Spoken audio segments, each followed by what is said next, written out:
Hey guys, today I'm going to compare the OnePlus 7 Pro to the OnePlus 8 Pro. I'm going to cover a few categories: display, speed, cameras, new features, and price. I do not have the OnePlus 8 Pro on me, but I will be able to explain really well the differences between the phones.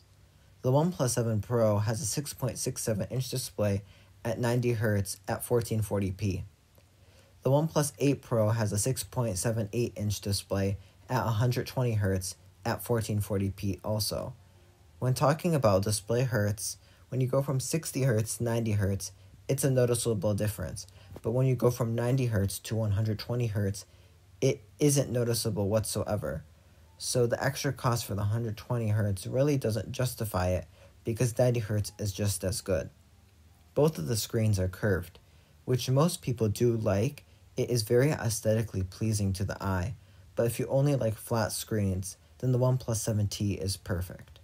The only noticeable difference on the front of the phone are the cameras on the 7 Pro. You are getting a full screen display with no cutouts or obtrusions, which is very ahead of its time. But the 8 Pro went back and they decided to put a camera hole, which was very controversial and I think was a downgrade for OnePlus to do that.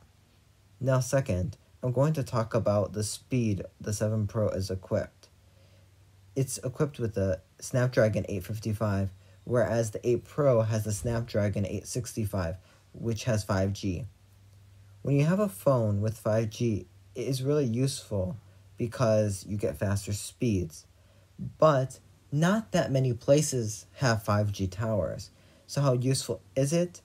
I don't think it is useful at all. Maybe in a couple of years, but not now. The Snapdragon 855 is no slouch when it comes to anything. The speed is very similar, but it's technically faster on the 865, but it isn't noticeable to the point where it justifies the extra cost. The OnePlus 7 Pro comes with 3 cameras on the back. The first is a 48-megapixel primary sensor, an 8-megapixel telephoto lens, and a 16-megapixel wide-angle lens. The 8 Pro has a 48-megapixel primary sensor, an 8-megapixel telephoto lens, and a 48-megapixel ultra-wide-angle lens, and at last, a 5-megapixel color filter camera. The 8 Pro definitely has the upper edge against the 7 Pro, but does the software that processes the image are the same, or are they different? The software that processes them are basically the same, so you won't really get a different image. And talking about the color filter camera on the 8 Pro, it is not as good as you think it is. It's basically like a filter. In the OnePlus 8 Pro keynote, they took a picture of a plant and made the background of it black and white.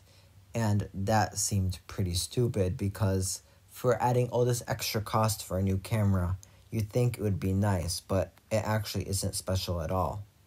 The new features that come with the OnePlus 8 Pro are wireless charging, a 120Hz display, and an IP68 water and dust resistance rating.